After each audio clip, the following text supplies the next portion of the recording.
저 지금 병원이에요, 어머님. 병원에서 갑상선암 진단 받았어요.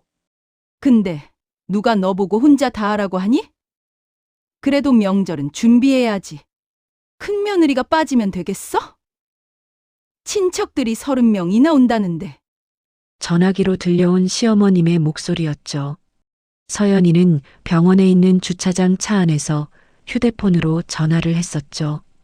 방금 받은 암 진단서가 조수석에 놓여 있었어요. 손이 떨리고 가슴이 콩닥거렸죠. 8년 동안 맏며느리로 살아왔는데 서연에게 이번 명절은 다른 명절과는 달랐었죠. 태어나서 처음으로 받은 암 진단, 그리고 3일 후면 설날이었는데 서연이는 선택의 기로에 섰습니다. 건강이 먼저일까요? 아니면 며느리의 의무가 먼저일까요? 사연 시작 전 무료인 구독과 좋아요 꼭 눌러주시고 지금 어디서 듣고 계신지 댓글로 남겨주시면 여러분의 응원이 더 좋은 이야기를 만드는 힘이 됩니다. 그럼 오늘의 이야기 시작하겠습니다. 서연은 병원에 있는 진료 의자에 앉아 있어요. 의사 선생님이 모니터를 가리키며 설명을 했어요. 화면에는 하얀 덩어리 같은 게 보였습니다. 서연의 목에 자리 잡은 종양처럼 보였죠. 갑상선암입니다. 1.8cm 정도 되네요. 서연에 깜짝 놀랐어요. 무릎 위에 놓인 두 손이 저절로 움직였어요. 암이라는 병이 나에게 올 거라고 생각도 못했죠. 38살 서연에게는 처음 듣는 진단이었죠. 언제부터였을까요? 목에 뭔가 걸린 느낌은 작년부터 있었습니다. 삼킬 때마다 불편했어요. 하지만 병원 갈 시간이 없었습니다. 외국계 기업 팀장이었거든요. 회의하고 보고서 쓰고 출장 다니기에도 하루가 모자랐죠. 수술은 언제쯤 받아야 하나요? 의사가 달력을 넘겼습니다.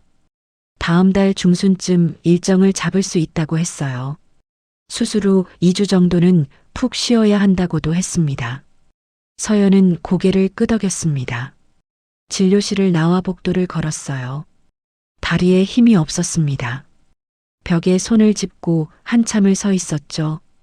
핸드폰을 꺼냈습니다. 남편에게 전화를 걸려다 멈췄어요. 뭐라고 말해야 할지 모르겠더군요. 대신 달력 앱을 열었습니다. 오늘은 1월 27일 월요일이었습니다. 3일 후면 설날이었어요. 시댁 명절 준비를 해야 하는 날이었죠. 서연은 8년 동안 단 한 번도 빠진 적이 없었습니다. 맏며느리니까요. 병원 주차장에 차를 세웠습니다. 시동을 끄고 한참을 앉아 있었어요. 창밖으로 사람들이 오가는 게 보였습니다. 평범한 일상을 살아가는 사람들이었죠. 서연은 핸드백에서 수첩을 꺼냈습니다. 명절 준비 체크리스트였어요. 빼곡히 적힌 글씨들이 눈에 들어왔습니다. 장보기, 재료 손질, 전 부치기, 나물 무치기, 탕 끓이기, 과일 깎기, 상 차리기, 설거지, 정리정돈. 30가지가 넘는 항목이었습니다. 8년 동안 해온 일이었죠. 처음엔 서툴렀습니다. 시어머니께 잔소리도 많이 들었어요. 하지만 이젠 익숙했습니다. 아니, 익숙해져야만 했습니다. 핸드폰이 울렸습니다. 시어머니였어요. 서연은 숨을 고르고 전화를 받았습니다. 서연아, 나야. 네, 어머니. 이번 설에 친척들이 많이 온단다. 삼촌댁, 고모님네까지 합치면 30명 넘을 거야. 서연의 손에 힘이 들어갔습니다. 핸드폰을 쥔 손마디가 하얘졌어요. 음식을 좀 더 준비해야겠어. 전도 2가지 더 하고 탕도 큰 냄비로 끓여야 해. 네, 알겠습니다. 목소리는 평소처럼 나왔습니다. 8년 동안 연습한 목소리였죠. 시어머니는 만족스러운 듯 말을 이었어요. 역시 큰 며느리는 달라. 우리 서연이가 제일 믿음직스러워. 전화가 끊어졌습니다. 서연은 핸드폰을 내려놓았어요. 핸드백에서 진단서를 꺼냈습니다. 갑상선암이라고 적혀 있었습니다. 수술 권고, 충분한 휴식 필요라는 문구도 보였어요. 서연은 진단서를 다시 가방에 넣었습니다. 시동을 걸었어요. 집으로 가는 길이었죠. 신호등 앞에서 멈췄을 때 눈물이 났습니다.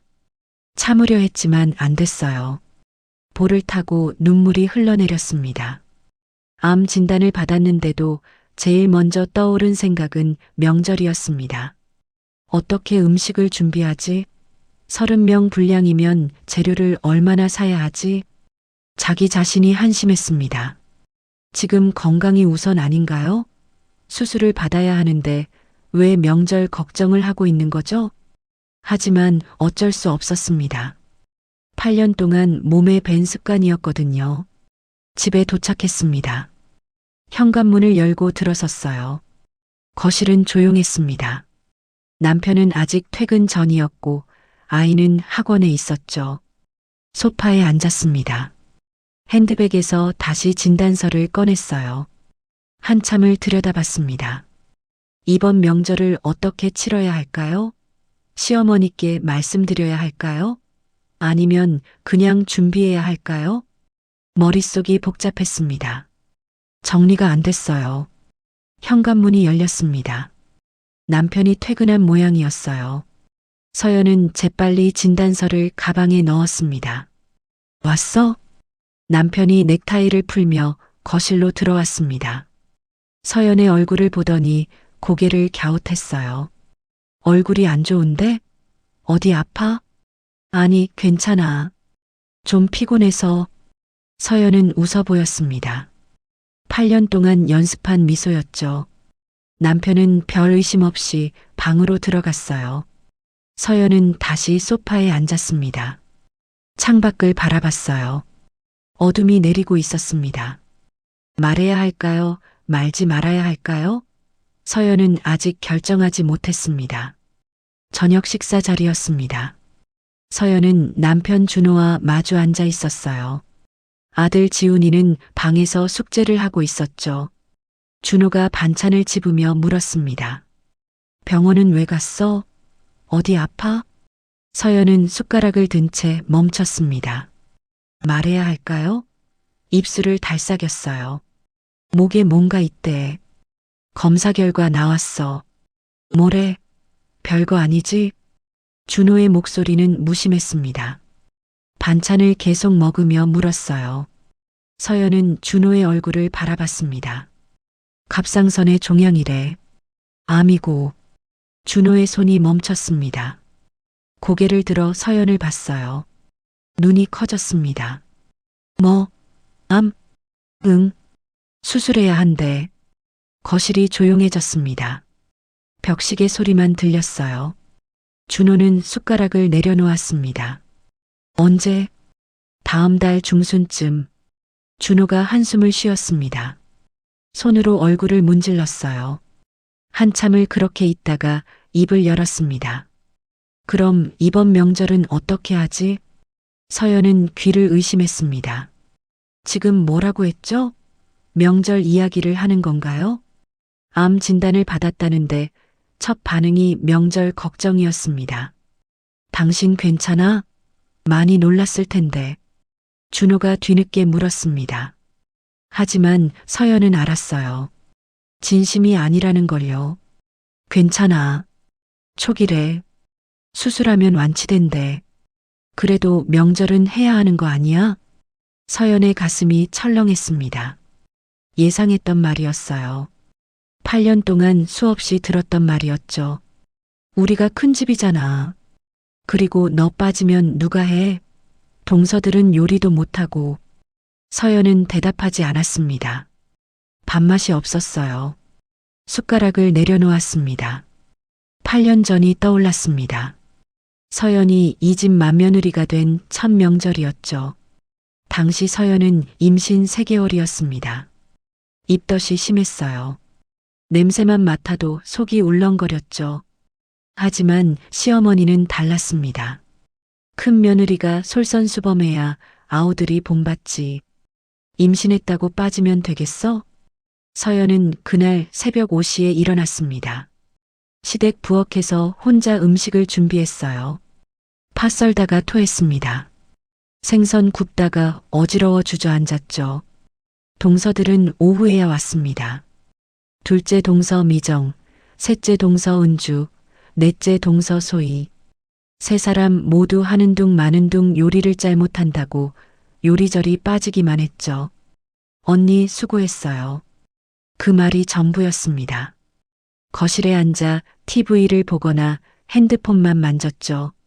서연이 혼자 음식 나르고 설거지하고 정리했습니다. 시어머니는 동서들에게는 한마디도 안 했어요. 대신 서연에게만 잔소리했죠. 전이 좀 눅눅한데 기름을 더 둬야지. 나물이 싱거워. 간을 봐가면서 해야지. 그날 밤 서연은 집에 와서 울었습니다. 남편 준호에게 하소연했어요. 나만 이랬어. 동서들은 구경만 하고. 준호의 대답은 간단했습니다. 원래 그런 거야. 큰 집이 고생하는 거지. 그게 첫 명절이었습니다. 그 뒤로 8년이 흘렀어요. 달라진 건 없었습니다. 서연은 매번 혼자 준비했습니다. 동서들은 명절 당일에만 왔어요. 시어머니는 서연에게만 지시했죠. 왜 자신만 고생해야 하는지 물어본 적이 있습니다. 시어머니의 대답은 명확했어요. 맏며느리고 다른 애들 잘못하니까 그리고 큰 집은 모범을 보여야지. 하지만 모범을 보인다고 누가 따라하던가요? 동서들은 8년 동안 한 번도 음식을 준비한 적이 없었습니다. 현재로 돌아왔습니다. 준호가 식탁 정리를 하고 있었어요. 서연은 여전히 앉아 있었죠. 그래도 이번엔 좀 쉬어야 하는 거 아니야? 서연이 조심스럽게 말했습니다. 준호가 손을 멈추고 서연을 봤어요. 어머니한테 말씀드렸어? 아직? 언제 말할 거야? 준호의 목소리에 조바심이 묻어났습니다. 서연은 그 이유를 알았어요. 어머니 눈치가 보이는 거죠. 내일 말씀드릴게. 어머니가 뭐라고 하실지 뻔해. 암이라고 해도 초기면 괜찮은 거 아니냐고 하실 거야. 서연은 아무 말도 하지 않았습니다. 준호의 말이 맞았거든요. 최대한 도와줄게. 내가 형들한테도 말할게. 준호가 서연의 어깨를 토닥였습니다. 위로인지 압박인지 알 수 없었어요. 밤이 깊었습니다. 서연은 침대에 누워 천장을 바라봤어요. 옆에서 준호가 코를 골고 있었죠. 핸드폰을 꺼냈습니다. 가족 단톡방이 눈에 들었어요. 네 형제와 며느리들이 모두 들어있는 방이었습니다. 스크롤을 올렸습니다. 지난 추석 때 대화가 보였어요. 시어머니가 올린 메시지였습니다. 이번 추석엔 다들 와라. 온 가족이 모여야지. 큰아들 준호가 답했습니다. 네, 어머니. 저희가 음식 준비하겠습니다. 둘째 아들 준석이 답했습니다. 어머니, 저희는 오후에 갈게요. 아침에 처갓집 들렀다 가야 해서요. 셋째 아들 준민도 비슷했습니다. 저희도 늦게 갈게요. 미정이가 친정 다녀와야 한대요.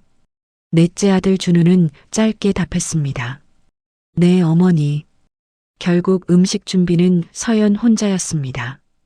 다른 동서들은 핑계를 대고 늦게 왔죠.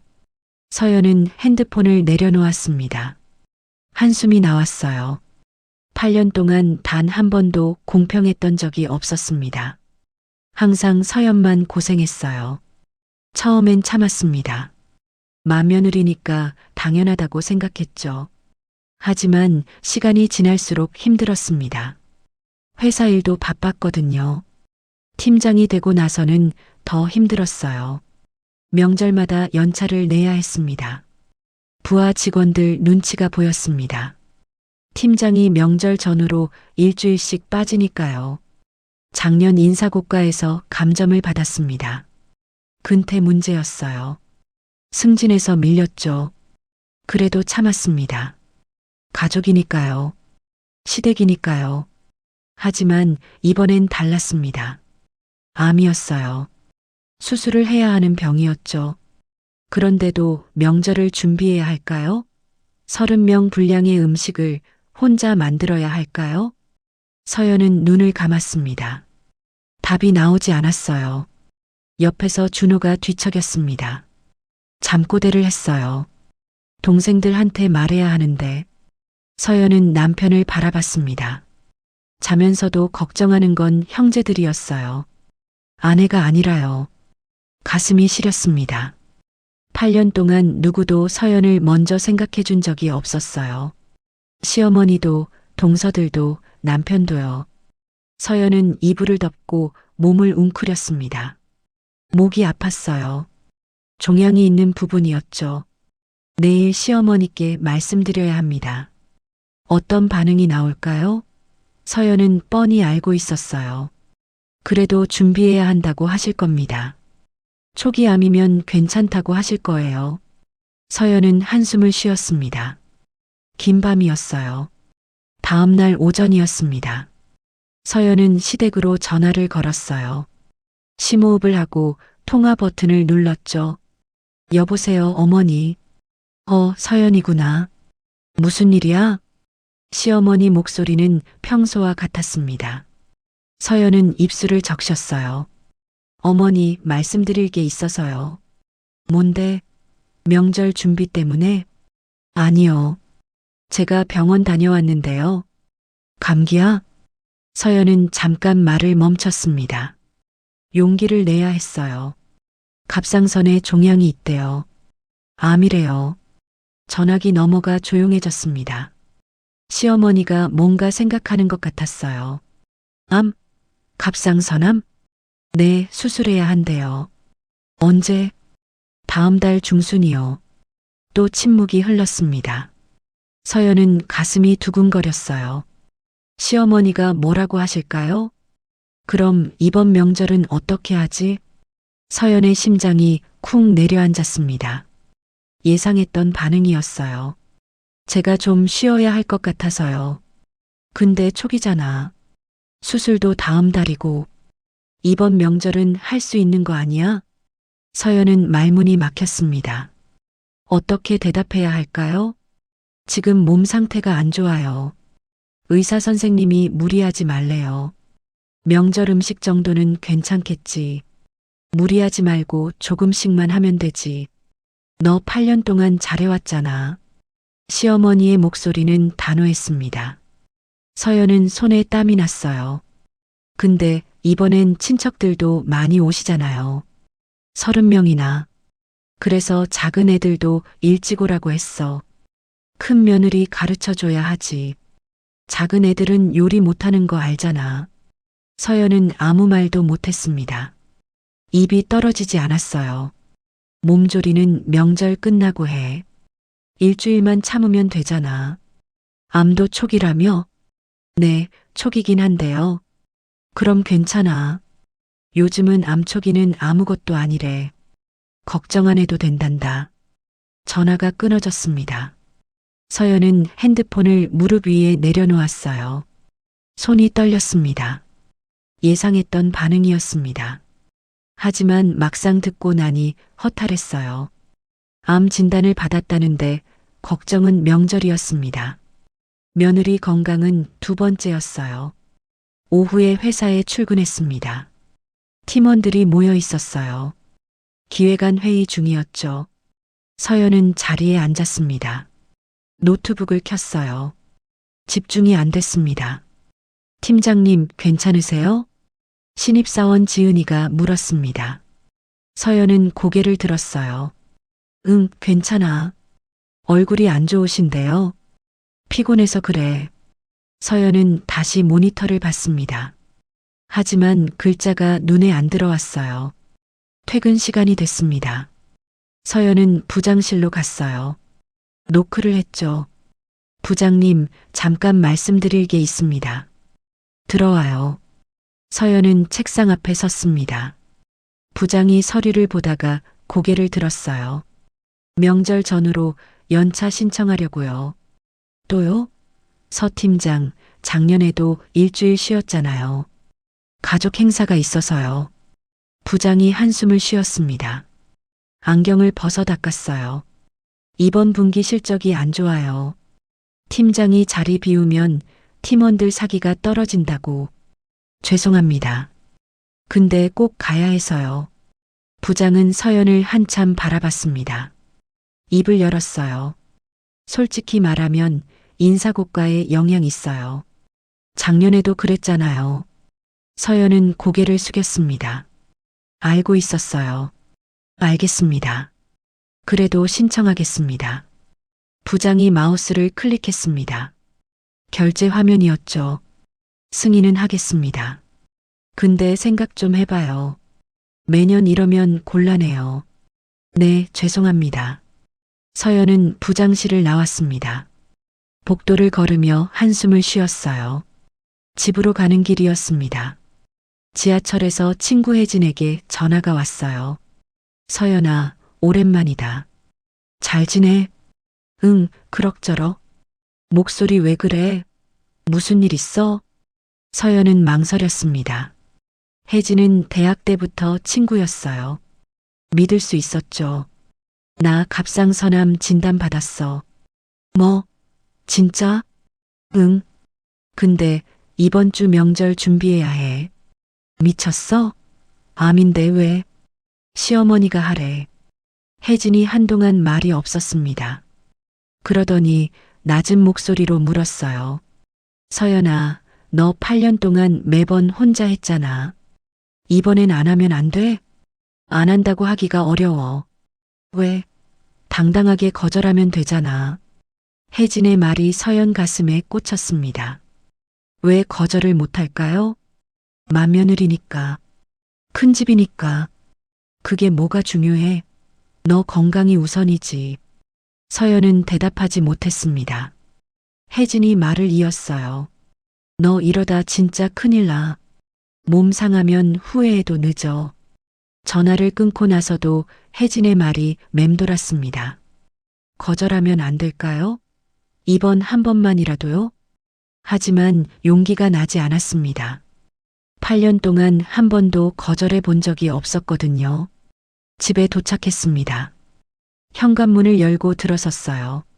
남편 준호가 거실에 있었죠. 어머니한테 말씀드렸어? 응. 뭐래? 준비하래. 준호는 고개를 끄덕였습니다. 예상한 반응이었다는 듯이요. 그럼 어쩔 수 없지. 준비해야지. 서연은 남편을 바라봤습니다. 한 번이라도 자기 편을 들어주면 안 될까요? 나 힘들어. 암인데. 나도 알아. 근데 어머니가 하래잖아. 당신은 내 남편이잖아. 내 편 좀 들어줄 수 없어? 준호가 난처한 표정을 지었습니다. 소파에 앉으며 한숨을 쉬었어요. 내가 뭘 어떻게 해? 어머니한테 대들 수는 없잖아. 서연은 더 이상 말하지 않았습니다. 해봤자 소용없었거든요. 그날 밤이었습니다. 서연은 잠이 오지 않아 거실로 나왔어요. 소파에 앉아 TV를 켰죠. 건강 프로그램이 나오고 있었습니다. 갑상선암에 대한 내용이었어요.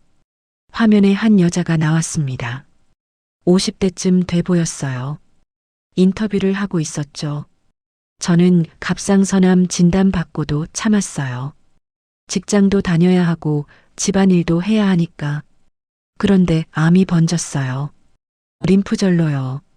여자의 목소리가 떨렸습니다. 눈물을 닦았어요. 의사 선생님이 그러시더라고요.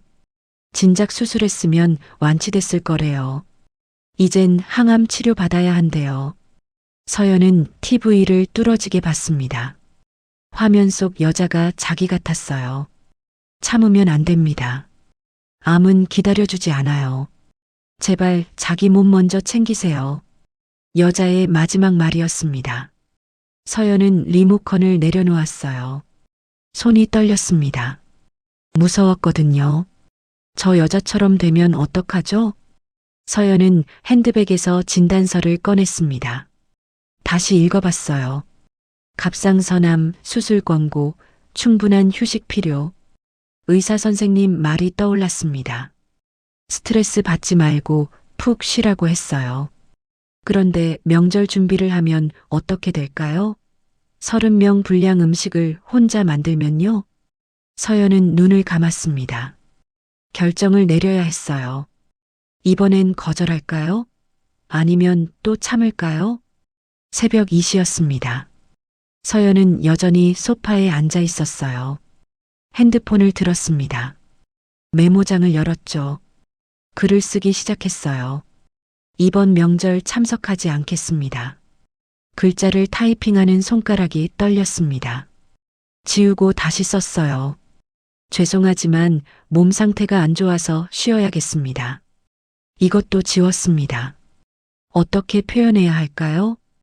결국 아무것도 쓰지 못했습니다. 메모장을 닫았어요. 하지만 마음속으로 결심했습니다. 이번만큼은 거절하겠다고요. 혜진 말이 맞았습니다. 건강이 우선이에요.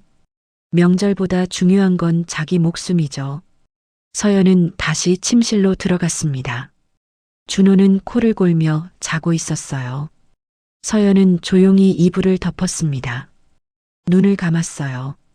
내일 다시 시어머니께 말씀드리기로 했습니다. 이번엔 확실하게요. 못하겠습니다라고요. 다음 날 아침이었습니다. 서연은 일찍 일어났어요. 밤새 생각한 끝에 결심했죠. 아침 식사를 차리며 준호를 봤습니다. 남편이 신문을 보고 있었어요.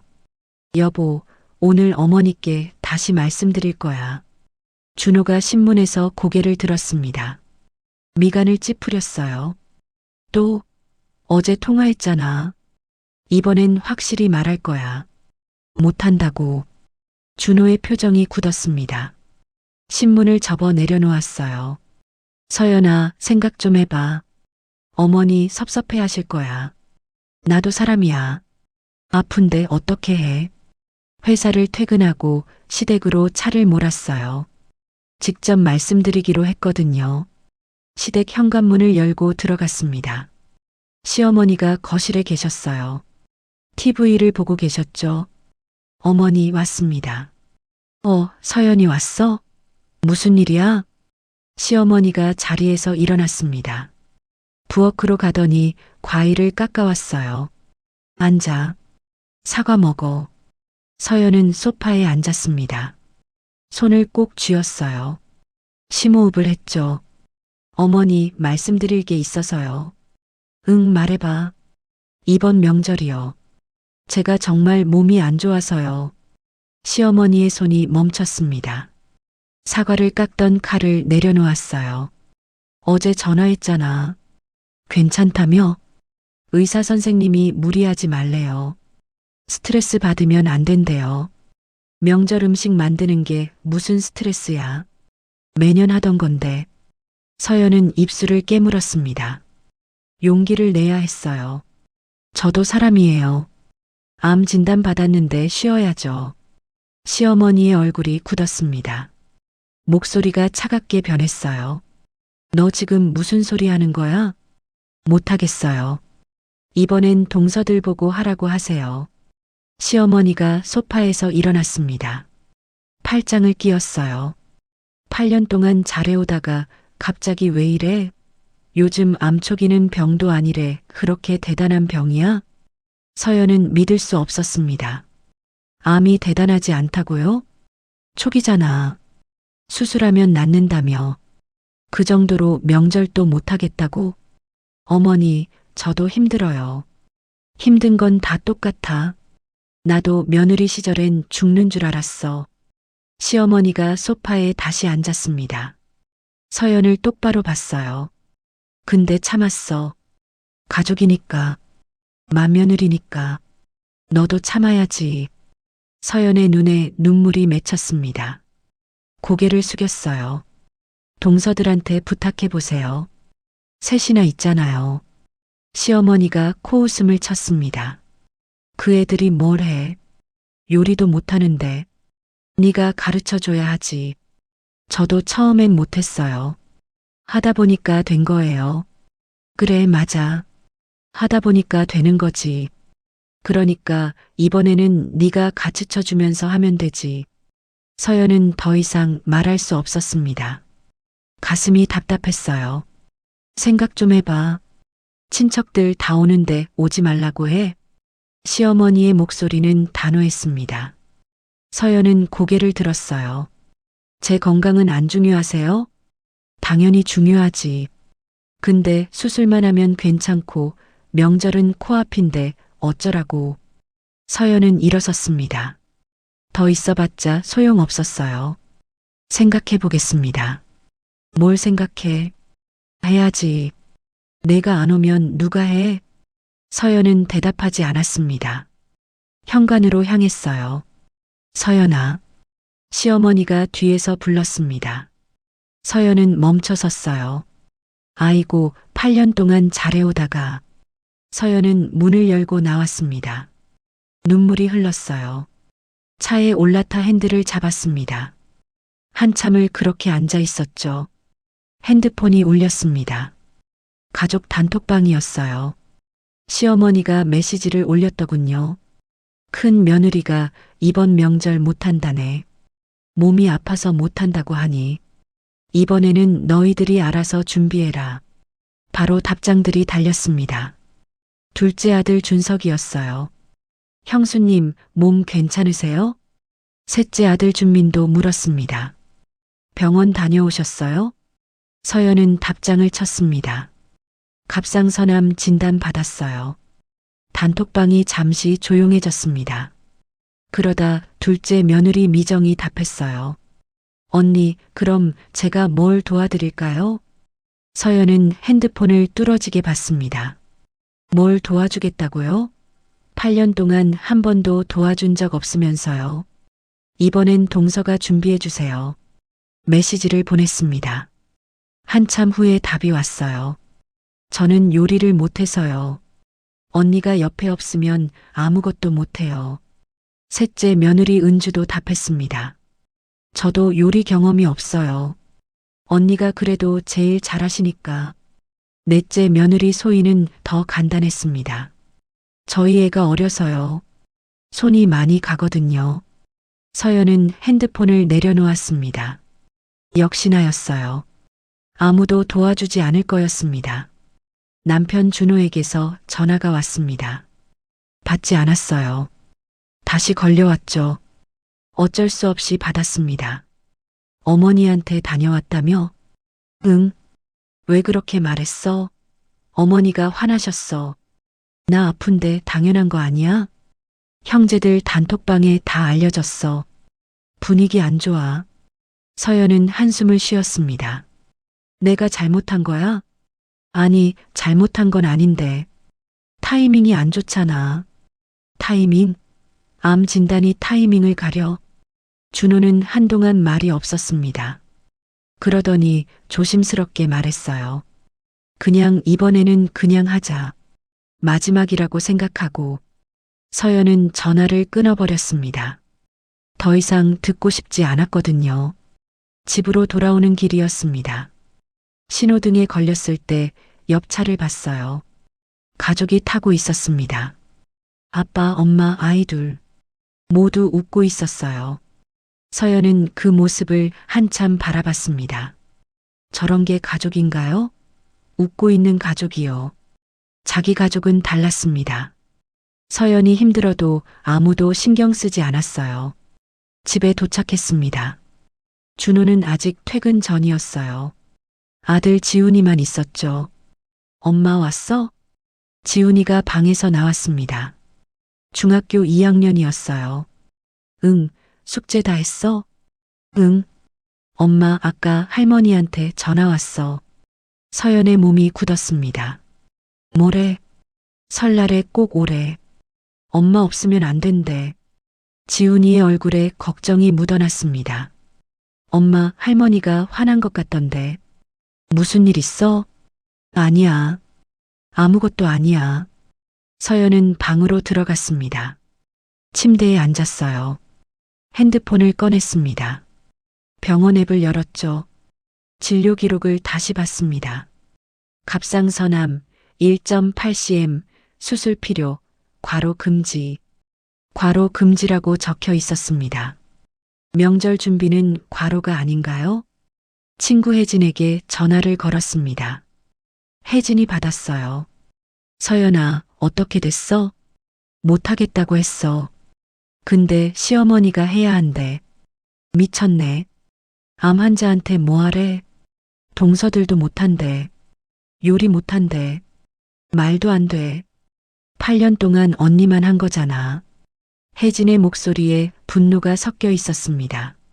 남편은 뭐래? 이번만 하래. 마지막이라고.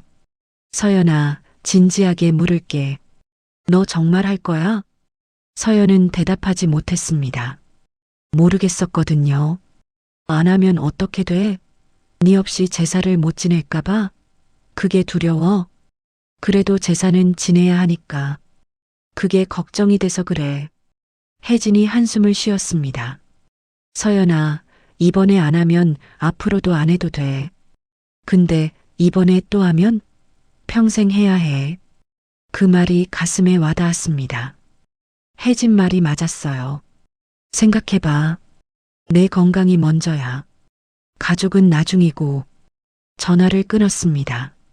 서연은 창밖을 바라봤어요. 해가 지고 있었습니다. 붉은 노을이 하늘을 물들이고 있었죠.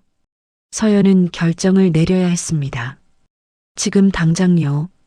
이번 명절을 할까요, 말까요? 가족을 선택할까요? 자신을 선택할까요? 서연은 눈을 감았습니다. 깊은 한숨을 내쉬었어요. 결정은 아직 나지 않았습니다. 하지만 시간은 흐르고 있었죠. 명절은 이틀 후였습니다. 명절 당일 아침이었습니다. 설날 해가 떠오르고 있었어요. 시댁에서는 일찍부터 분주했습니다. 시어머니가 부엌을 들여다봤어요. 텅 비어 있었죠. 몇 시지? 서연이가 아직 안 왔네. 시계를 봤습니다. 오전 7시였어요. 보통 때는 새벽 5시면 서연이 와 있었거든요. 핸드폰을 꺼내 서연에게 전화를 걸었습니다. 신호만 갔어요. 받지 않았죠. 다시 걸었습니다. 또 받지 않았어요. 문자를 보냈습니다. 서연아, 어디야? 빨리 와. 답장이 없었습니다. 시어머니는 초조해졌어요. 큰아들 준호에게 전화를 걸었습니다. 준호가 졸린 목소리로 받았어요. 여보세요, 어머니? 준호야, 서연이 어디 있어? 연락이 안 돼. 잠깐만요. 준호가 옆을 확인하는 소리가 들렸습니다. 그러더니 당황한 목소리가 나왔어요. 없는데요? 침대가 비어 있어요. 뭐, 어디 갔어? 모르겠어요. 저도 지금 깬 건데요. 빨리 찾아봐. 명절인데 어딜 간 거야? 전화가 끊어졌습니다. 시어머니는 거실을 왔다 갔다 했어요. 시아버지가 신문을 보다가 물었습니다. 무슨 일이요? 큰 며느리가 안 와. 연락도 안 돼. 아프다고 하지 않았소? 그래도 명절인데. 설마 안 올까봐. 시어머니는 다시 부엌으로 갔습니다. 냉장고를 열어봤어요. 재료가 하나도 없었죠. 서연이 매년 전날 장을 봐서 채워놨었거든요. 하지만 이번엔 텅 비어 있었습니다. 8시가 됐습니다. 둘째 아들 준석 가족이 도착했어요. 현관문을 열고 들어왔죠. 어머니, 설 복 많이 받으세요. 그래, 왔구나. 근데 형수는 아직 안 오셨어요? 연락이 안 돼. 준호가 찾고 있어. 미정이 부엌을 들여다봤습니다. 아무것도 없는 걸 보고 눈이 커졌어요. 어머니, 음식은요? 그러게. 서연이가 안 와서 9시가 됐습니다. 셋째, 넷째 가족들도 도착했어요. 거실이 붐볐죠. 하지만 분위기는 어색했습니다. 명절 음식이 하나도 없었거든요. 준호에게서 전화가 왔습니다. 시어머니가 받았어요. 어머니, 서연이가 집에 없어요. 옷도 몇 벌 챙겨간 것 같고. 뭐, 어디 간 거야? 모르겠어요. 지훈이도 몰라요. 거실이 조용해졌습니다. 모두 시어머니를 바라봤어요. 큰 며느리가 집 나간 모양이야.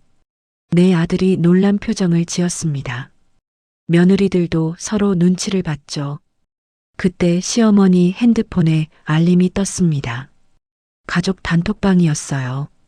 서연이 사진을 올렸더군요. 병원 진단서였습니다. 갑상선암이라고 크게 적혀 있었어요. 수술 필요, 절대 안정이라는 문구도 보였죠. 그 아래 서연의 메시지가 있었습니다. 8년간 감사했습니다. 이번 명절은 쉬겠습니다. 제 건강을 먼저 챙기겠습니다. 단톡방이 순식간에 폭발했습니다. 메시지가 쏟아졌어요. 준호가 먼저 답했습니다. 서연아, 어디야? 집에 와. 둘째 준석도 답했습니다. 형수님, 연락 주세요. 셋째 준민, 넷째 준우도 메시지를 올렸어요. 하지만 서연은 답하지 않았습니다. 시어머니는 핸드폰을 쥔 채 굳어 있었습니다. 손이 떨렸어요. 진짜로 안 온 거예요? 미정이 조심스럽게 물었습니다. 시어머니는 고개를 끄덕였어요. 8년 만에 처음이었습니다. 명절에 맏며느리가 없는 건요. 거실은 어수선했습니다. 친척들이 하나둘 도착하기 시작했거든요. 삼촌, 고모, 사촌들. 30명 가까이 모였습니다. 모두 제가를 지내려 온 사람들이었어요. 하지만 상에는 아무것도 없었죠. 음식은 어디 있어? 삼촌이 물었습니다. 시어머니는 말을 못했어요. 준호가 나섰습니다. 오늘 좀 사정이 있어서요. 음식 준비를 못했습니다. 명절인데 음식이 없다고? 친척들이 웅성거렸습니다. 시어머니는 얼굴이 빨개졌어요. 부엌으로 갔습니다. 냉장고를 다시 열어봤어요. 여전히 텅 비어 있었죠. 며느리들을 불렀습니다. 미정, 은주, 소희가 부엌으로 왔어요. 너희들이라도 음식 좀 만들어봐. 세 며느리는 서로를 쳐다봤습니다. 난처한 표정이었어요. 저희는 요리를 못해서요. 미정이 말했습니다. 은주도 고개를 끄덕였어요. 저도 해본 적이 없어요. 소희는 아예 말을 안 했습니다. 그냥 서 있기만 했죠. 시어머니는 한숨을 쉬었습니다. 평생 처음이었어요. 명절에 직접 부엌에 서야 하는 건요. 앞치마를 두르고 가스레인지 앞에 섰습니다. 떡국이라도 끓여야 했거든요. 하지만 어디서부터 시작해야 할까요? 8년 동안 서연이 다 했었어요.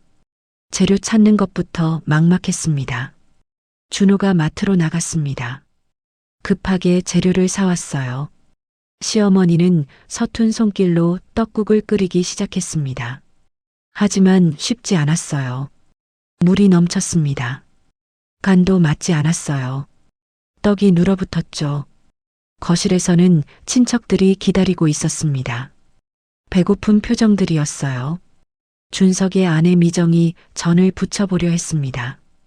프라이팬에 기름을 두르고 반죽을 올렸어요. 하지만 불 조절을 못했습니다. 금방 타버렸죠. 연기가 났어요. 창문을 열어야 했습니다. 은주는 나물을 무치려 했습니다. 하지만 어떤 양념을 넣어야 할까요? 분량도 모르겠었어요. 대충 넣었더니 너무 짰습니다. 먹을 수가 없었죠. 부엌은 난장판이 됐습니다. 설거지는 쌓여갔어요. 바닥은 기름투성이었죠. 정오가 넘었습니다.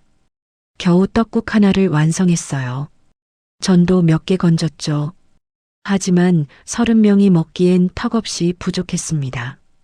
상을 차렸습니다. 초라했어요. 떡국, 탄전 몇 개, 김치가 전부였죠. 친척들의 얼굴이 굳었습니다. 실망한 표정이었어요. 올해는 음식이 왜 이래? 삼촌이 투덜거렸습니다. 고모도 고개를 저었어요. 작년엔 푸짐했는데 시어머니는 아무 말도 못했습니다. 얼굴이 화끈거렸어요. 8년 동안 당연하게 여겼던 것들이 당연하지 않았습니다. 서연이 없으니 아무것도 안 됐어요. 제사도, 음식도, 상차림도, 설거지도요. 준호는 계속 서연에게 전화를 걸었습니다. 하지만 받지 않았어요. 문자도 보냈습니다. 여보, 집에 와. 이야기하자. 답장이 없었습니다. 오후가 됐습니다. 친척들이 하나둘 떠나기 시작했어요. 평소보다 일찍 떠났습니다. 음식이 없으니 머물 이유가 없었거든요. 거실이 다시 조용해졌습니다. 내 아들 가족만 남았어요. 시어머니는 소파에 앉아 있었습니다. 표정이 굳어 있었어요. 준호가 어머니 옆에 앉았습니다. 어머니, 제 잘못입니다. 제가 서연이를 더 챙겼어야 했는데, 시어머니는 대답하지 않았습니다.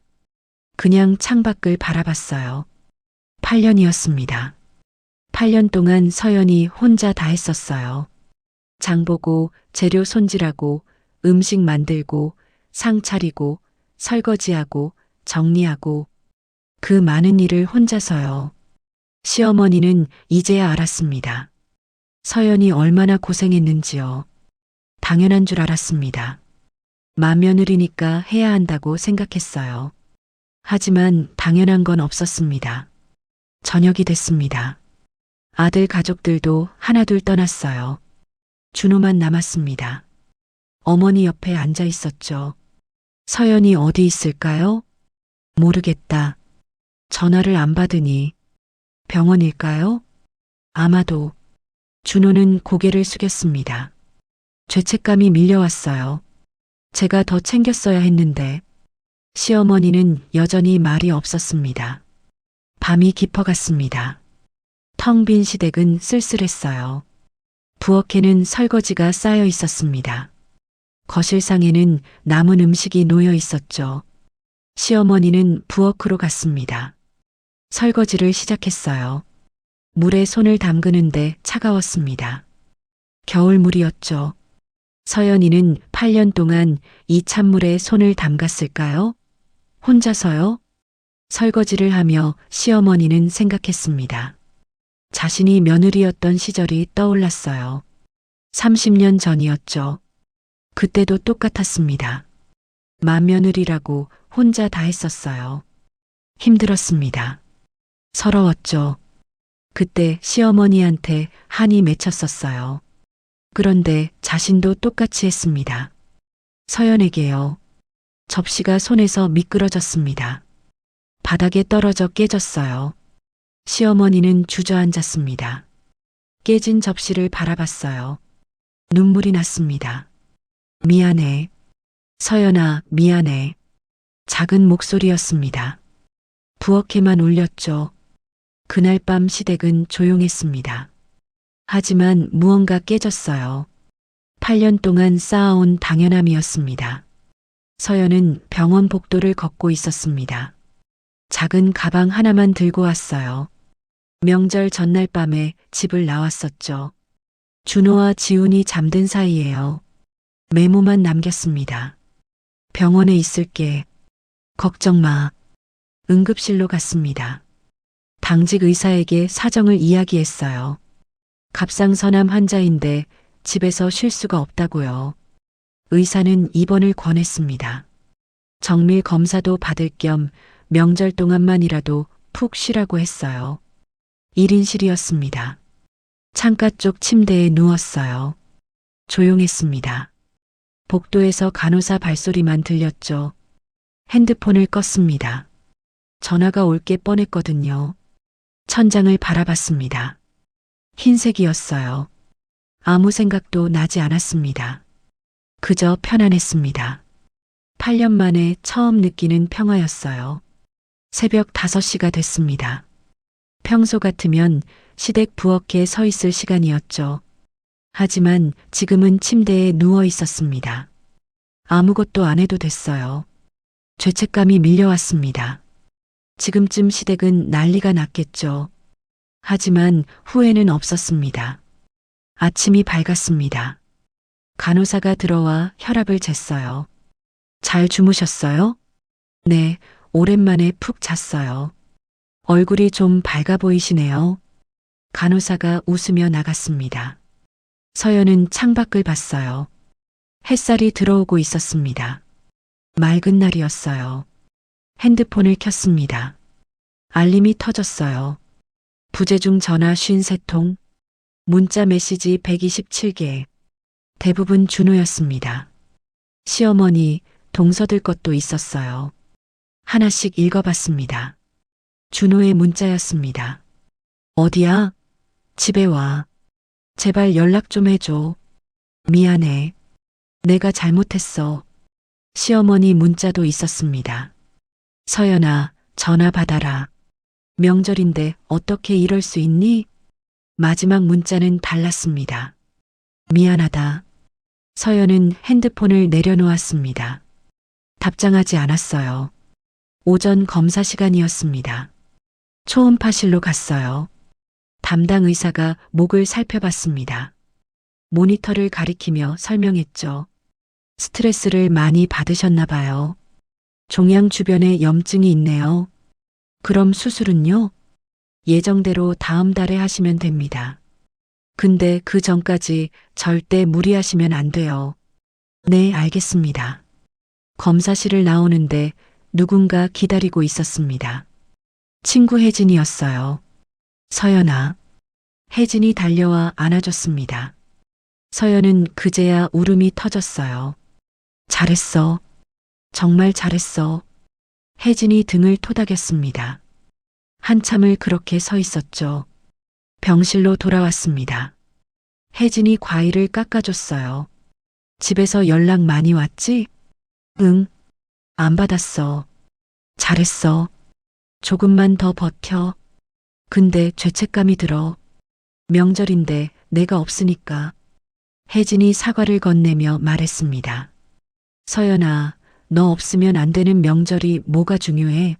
너는 사람이야. 기계가 아니고. 그 말이 가슴에 와닿았습니다. 8년 동안 기계처럼 살았어요. 명절마다 똑같이 움직였죠. 감정도 없이 쉬지도 않고 고장 날 때까지요. 이제 고장 났습니다. 암이라는 형태로요. 오후였습니다. 혜진이 먼저 갔어요. 서연은 혼자 남았죠. 복도를 산책했습니다. 천천히 걸었어요. 다른 병실이 보였습니다. 가족들이 문병 와 있었어요. 웃고 떠들며 환자를 돌보고 있었죠. 서연은 그 모습을 한참 바라봤습니다. 자기 병실은 텅 비어 있었어요. 아무도 오지 않았죠. 물론 연락을 안 받아서였습니다. 하지만 쓸쓸했어요.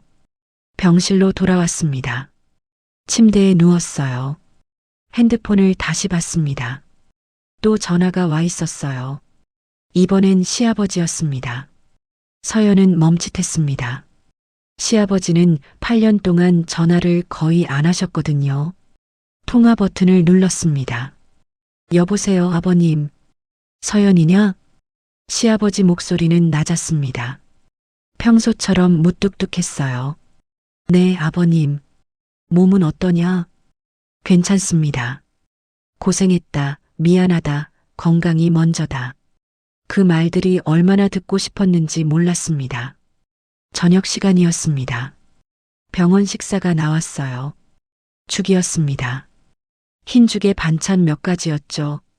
서연은 천천히 먹었습니다. 맛이 없었어요. 하지만 편안했죠. 명절 음식 만들지 않아도 됐습니다.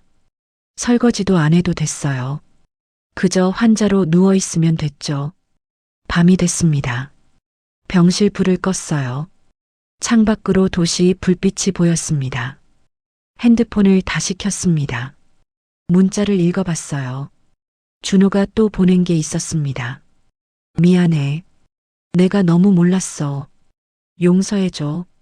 둘째 동서 미정도 문자를 보냈더군요. 언니, 어제 제가 음식 만들어 봤어요. 정말 힘들더라고요. 언니가 대단하신 거였어요. 셋째 동서 은주도 마찬가지였습니다. 8년 동안 혼자 하셨다니. 저희가 너무했어요. 죄송해요. 서연은 문자를 읽으며 복잡한 감정이 들었습니다. 화가 났습니다. 왜 이제야 알았을까요? 8년이나 지나서요? 하지만 한편으론 다행이었습니다. 그래도 깨달았으니까요. 답장을 칠까 말까 고민했습니다. 하지만 아직은 아니었어요. 조금 더 시간이 필요했습니다. 한밤중이었습니다. 잠이 오지 않았어요.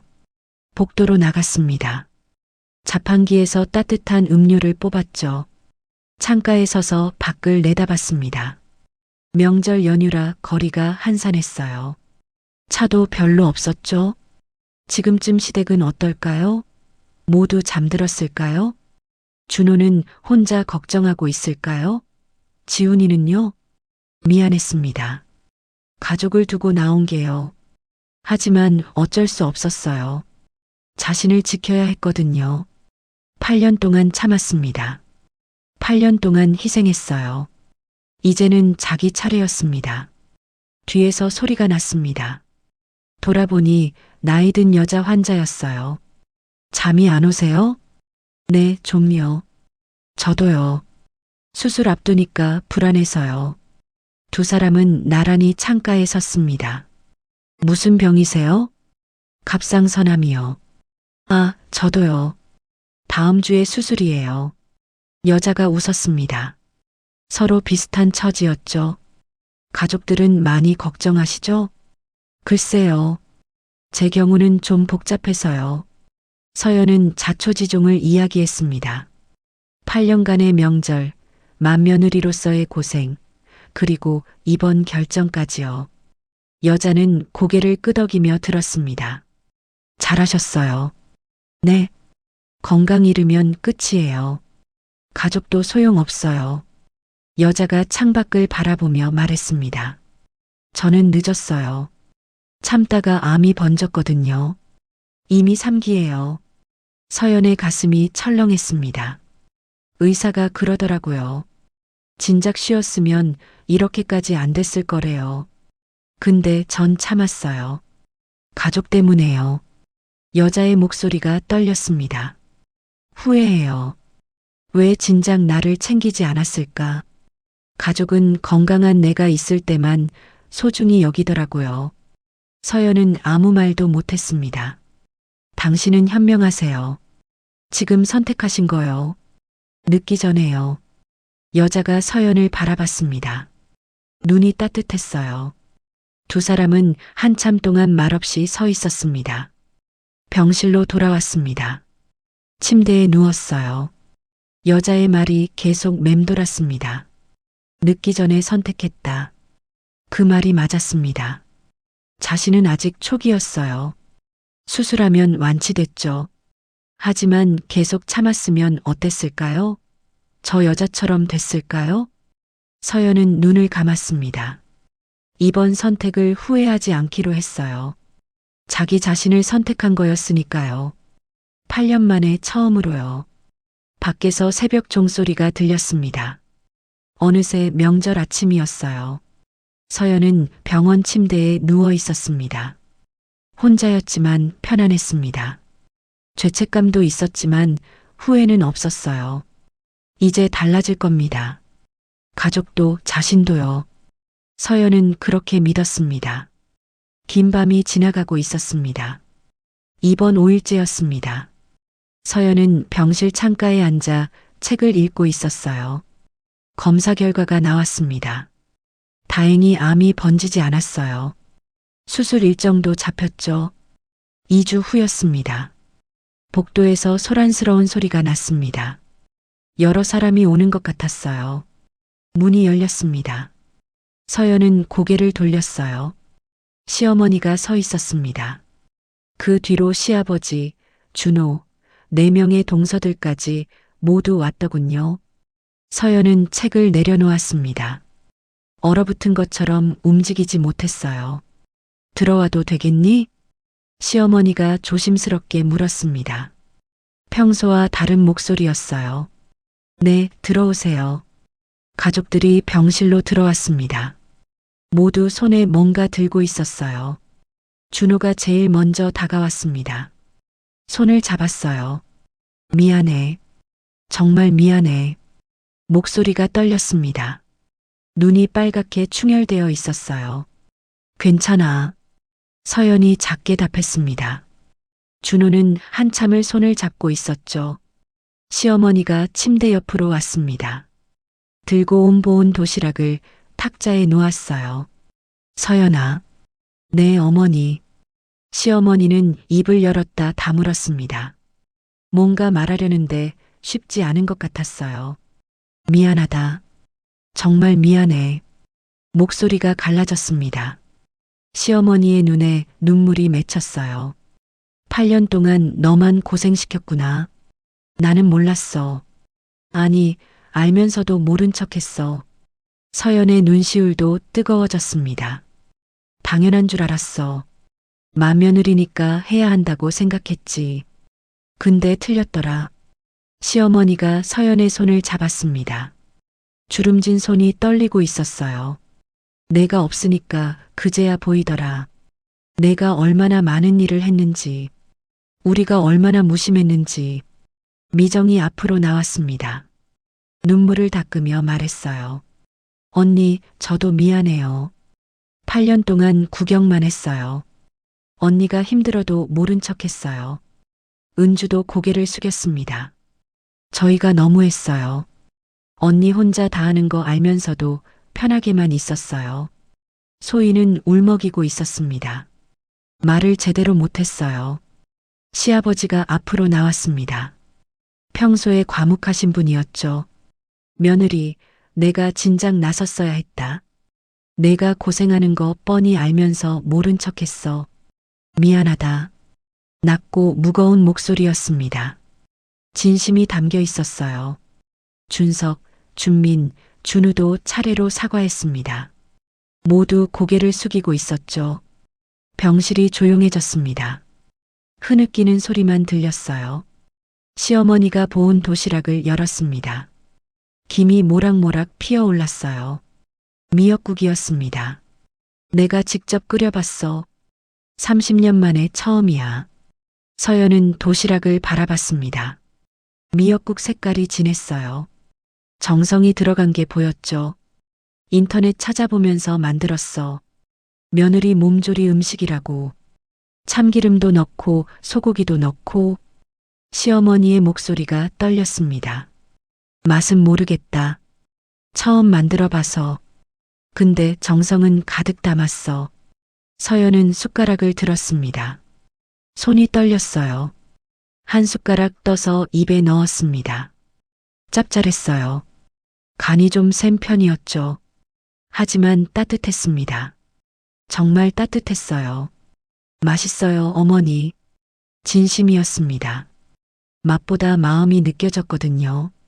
시어머니가 눈물을 닦았습니다. 서연도 울고 있었어요. 다른 가족들도 각자 음식을 꺼냈습니다. 미정이 김밥을 꺼냈어요. 제가 만들었어요. 서툴지만요. 은주는 샌드위치를 가져왔습니다.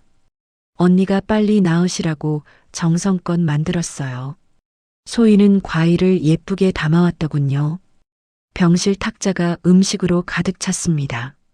작은 잔치상 같았어요. 준호가 의자를 가져왔습니다. 모두 둘러앉았죠. 함께 먹자. 우리 가족 다 같이. 누군가 제안했습니다. 병실에서 소박한 식사가 시작됐어요. 시어머니가 서연에게 미역국을 더 떠줬습니다. 많이 먹어. 기력 회복해야지. 네, 어머니. 앞으로는 명절 음식 돌아가면서 할 거야. 너만 시키지 않을게. 시아버지가 말했습니다.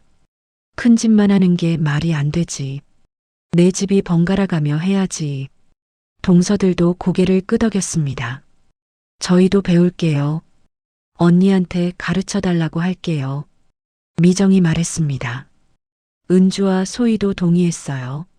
아니면 외주 음식도 시키고 다 같이 분담하면 되지. 준호가 말했습니다. 중요한 건 가족이 모이는 거지. 음식이 아니야. 시어머니의 말이었습니다. 서연은 그 말을 듣고 눈물이 났어요. 8년 만에 처음 듣는 말이었거든요. 식사가 끝났습니다. 가족들이 정리를 했어요. 시어머니가 서연 옆에 앉았습니다. 손을 꼭 잡았어요. 나도 맏며느리였어. 30년 전에 서연은 시어머니를 바라봤습니다.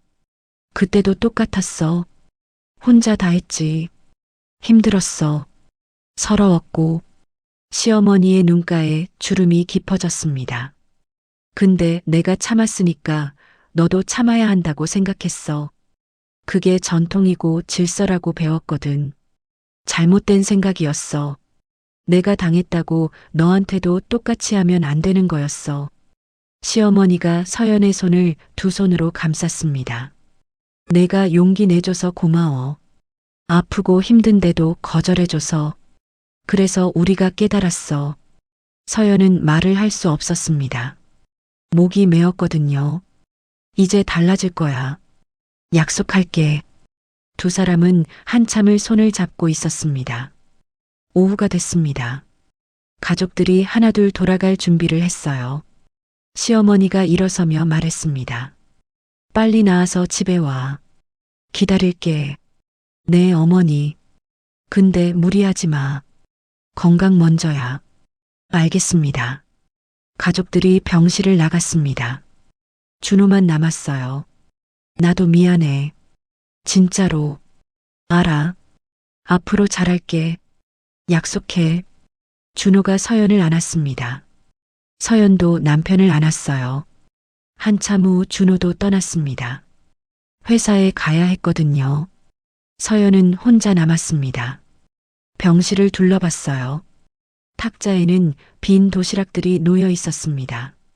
가족들이 가져온 것들이었죠. 서연은 미역국 도시락을 들었습니다. 아직 따뜻했어요. 뚜껑을 열었습니다. 국물이 조금 남아 있었어요. 한 숟가락 더 떠먹었습니다. 여전히 짰지만 맛있었어요. 눈물이 흘렀습니다. 기쁜 눈물이었어요. 8년이 걸렸습니다. 8년 동안 참고 견뎠어요. 그리고 마침내 자신을 선택했죠. 그 선택이 가족을 변화시켰습니다. 완벽하진 않을 겁니다. 앞으로도 힘든 일이 있겠죠. 하지만 시작은 됐습니다. 변화의 시작이요. 서연은 창밖을 바라봤습니다. 해가 지고 있었어요. 노을이 아름다웠습니다. 붉은 빛이 하늘을 물들이고 있었죠. 핸드폰을 꺼냈습니다. 지훈이에게 전화를 걸었어요. 여보세요, 엄마. 아들 목소리가 들렸습니다. 반가웠어요. 지훈아, 엄마야. 엄마, 괜찮아? 많이 아파? 괜찮아. 곧 나갈 거야. 잠시 침묵이 흘렀습니다. 지훈이 조심스럽게 물었어요. 엄마, 우리 앞으로 어떻게 돼? 서연은 미소 지었습니다. 다 잘 될 거야. 엄마가 건강해질 거고 우리 가족도 더 좋아질 거야. 정말? 정말이야. 전화를 끊었습니다.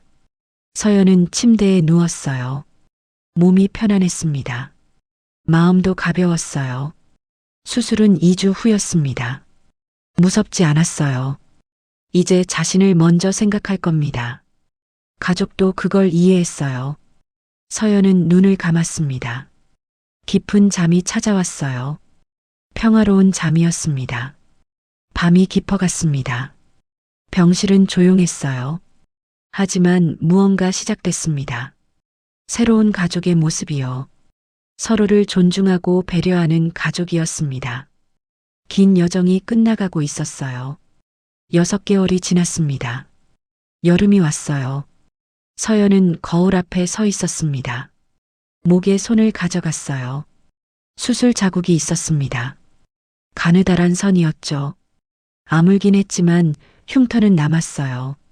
손가락으로 살짝 만져봤습니다. 감각이 조금 둔했어요. 후회되나요? 아니었습니다. 이 흉터는 자신이 용기를 냈다는 증표였거든요. 현관에서 초인종이 울렸습니다. 서연은 문을 열었어요. 친구 혜진이었습니다. 손에 케이크를 들고 있었죠. 완쾌 축하해. 고마워. 두 사람은 거실로 들어갔습니다. 소파에 앉아 케이크를 나눠 먹었어요. 회사는 어때? 좋아. 이번 분기 실적도 좋고 부장님이 칭찬하셨어. 다행이다. 승진 가능성 있어? 글쎄, 내년쯤은 될 것 같아. 혜진이 서연의 손을 잡았습니다. 정말 잘했어. 그때 용기 낸 거. 응, 나도 그렇게 생각해. 두 사람은 웃었습니다. 다음 주가 추석이었습니다. 서연은 시댁에 가기로 했어요. 수술 후 첫 명절이었죠. 하지만 이번엔 달랐습니다. 준비는 둘째 집에서 하기로 했거든요. 준석과 미정 부부가 맡았습니다. 명절 전날 밤이었습니다. 미정에게서 전화가 왔어요. 언니, 나 지금 떡 썰고 있는데 두께가 이게 맞아? 응, 잘하고 있어. 전 부치는 건 내일 아침에 해도 돼? 응, 괜찮아. 천천히 해. 언니 고마워. 언니가 가르쳐줘서. 서연은 웃었습니다. 미정이 열심히 하는 게 느껴졌어요. 추석 당일이었습니다. 서연 가족은 시댁으로 갔어요. 준호가 운전했습니다. 조수석에 서연이 앉았죠. 뒷자리에는 지훈이가 있었습니다. 엄마, 떨려? 뭐가? 명절이잖아. 6개월 만이잖아. 괜찮아. 이번엔 다르니까. 시댁에 도착했습니다. 현관문을 열고 들어갔어요. 시어머니가 나왔습니다. 서연을 보자 얼굴이 환해졌어요. 왔구나. 어서 와. 안녕하세요, 어머니. 얼굴 좋아 보인다. 살도 좀 오른 것 같고. 네, 건강해졌어요. 시어머니가 서연의 손을 잡았습니다. 따뜻했어요. 거실로 들어갔습니다. 이미 다른 가족들이 와 있었어요. 준석과 미정, 준민과 은주, 준우와 소희. 모두 모였죠. 언니 왔어요? 미정이 부엌에서 나왔습니다. 앞치마를 두르고 있었어요. 고생하네. 많이 힘들지? 괜찮아요. 언니가 가르쳐준 대로 하니까 할만해요. 서연은 부엌을 들여다봤습니다. 미정 혼자가 아니었어요. 은주와 소희도 함께 있었죠. 새 며느리가 협력해서 음식을 만들고 있었습니다. 언니도 와서 같이 해요. 아니야. 너희들끼리 해봐. 나는 도와줄게. 서연은 거실로 돌아왔습니다. 소파에 앉았어요. 8년 만에 처음이었습니다. 명절날 거실에 앉아 있는 거요. TV를 켰습니다. 명절 특집 프로그램이 나오고 있었어요. 시아버지가 옆에 앉았습니다. 편하지? 네, 낯설어요. 이렇게 앉아 있으니까 익숙해져야지. 이제 당연한 거야. 서연은 미소 지었습니다. 부엌에서 소란스러운 소리가 났습니다. 미정이 당황한 목소리로 소리쳤어요. 어머니, 이거 불이 너무 센가요? 시어머니가 부엌으로 갔습니다. 잠시 후 웃음소리가 들렸어요. 조금만 줄여. 그래, 그 정도면 돼. 시어머니가 직접 가르쳐주고 있었습니다. 예전 같으면 상상도 못할 일이었어요. 시어머니가 부엌에서 며느리들을 도와주다니요. 남자들도 가만히 있지 않았습니다. 준호가 일어섰어요. 형님들, 우리도 도와줍시다. 네, 형제가 부엌으로 갔습니다. 설거지를 하고 재료를 나르고 상을 차렸죠. 서연은 그 모습을 거실에서 바라봤습니다. 가슴이 따뜻해졌어요. 6개월 전과는 완전히 달랐습니다. 혼자가 아니었어요. 모두가 함께 움직이고 있었죠. 점심시간이 됐습니다. 상이 차려졌어요. 음식은 완벽하지 않았습니다. 저는 좀 탔고 나물은 간이 약했어요. 하지만 아무도 뭐라고 하지 않았습니다. 잘했어.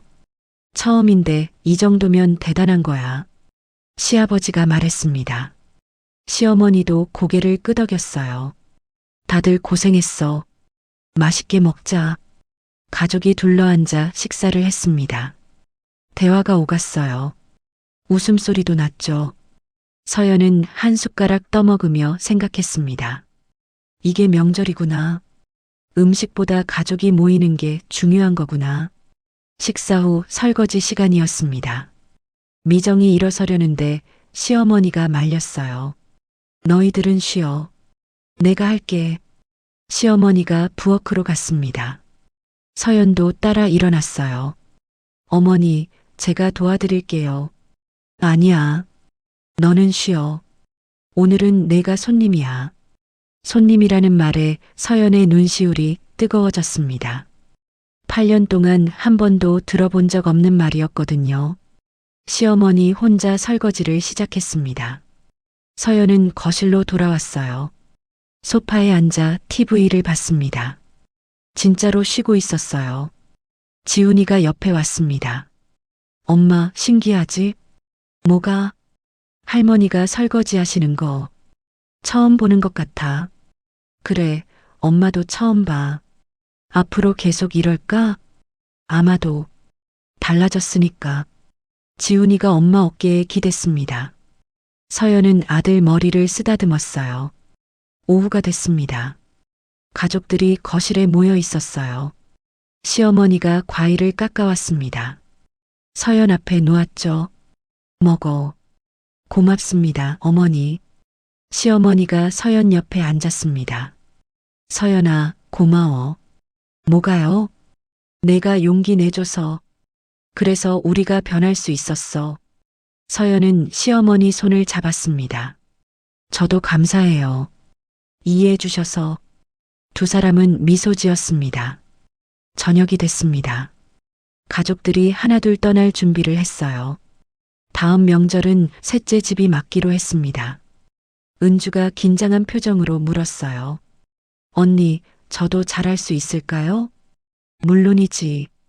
처음엔 다 그래. 천천히 하면 돼. 도와드릴게요. 미정이 옆에서 말했습니다. 소희도 고개를 끄덕였어요.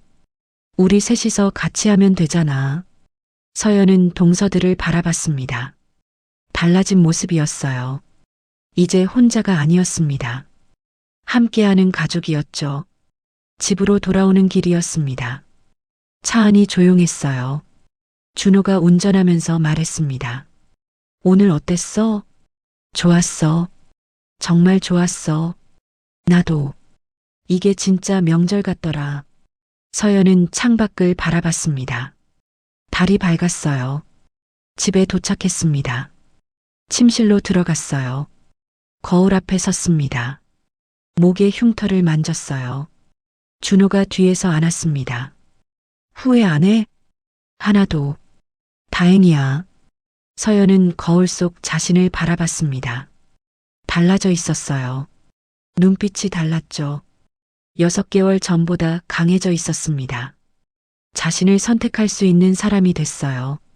다음 날 아침이었습니다. 서연은 지훈이 방으로 갔어요. 지훈이가 책상에서 공부하고 있었습니다. 지훈아. 응, 엄마. 너한테 해주고 싶은 말이 있어. 지훈이가 의자를 돌렸습니다. 서연을 바라봤어요. 나중에 내가 결혼하면 기억해. 가족도 중요하지만 내 건강이 제일 중요해. 지훈이가 고개를 끄덕였습니다. 그리고 배우자가 힘들어하면 꼭 도와줘. 혼자 감당하게 두지 마. 알겠어, 엄마. 약속해. 약속할게. 서연은 아들을 안았습니다. 오래 안고 있었어요. 회사에 출근했습니다. 책상에 앉아 컴퓨터를 켰어요. 메일함에 회의 일정이 와 있었습니다. 다음 주 프로젝트 발표였어요. 서연이 팀장으로 이끄는 건이었죠. 이제 일에 집중할 수 있었습니다. 건강도 회복됐고 마음도 편해졌거든요. 퇴근길이었습니다. 지하철에서 혜진에게 전화를 걸었어요. 어제 명절 어땠어? 좋았어. 완전히 달라졌어. 다행이다. 정말 다행이야. 응. 나도 그렇게 생각해. 서연아. 응. 너 자랑스러워. 진짜로. 서연은 미소 지었습니다. 창밖으로 석양이 보였어요. 집에 도착했습니다. 저녁을 준비했어요. 준호와 지훈이가 식탁에 앉았습니다. 오늘은 간단한 메뉴였죠. 잘 먹겠습니다. 세 사람이 함께 저녁을 먹었습니다. 평범한 일상이었어요. 하지만 서연에게는 특별했습니다. 건강하게 가족과 함께 밥을 먹을 수 있다는 게 얼마나 소중한지 알았거든요. 밤이었습니다. 서연은 베란다로 나갔어요. 별이 보였습니다. 많지는 않았지만 반짝이고 있었죠. 핸드폰을 꺼냈습니다. 사진첩을 열었어요. 6개월 전 사진들이 있었습니다. 병원 침대에 누워있던 모습이었죠. 창백한 얼굴이었어요. 지쳐 보였죠. 다음 사진으로 넘겼습니다. 오늘 찍은 사진이었어요. 가족들과 함께 찍은 거였습니다. 모두 웃고 있었어요.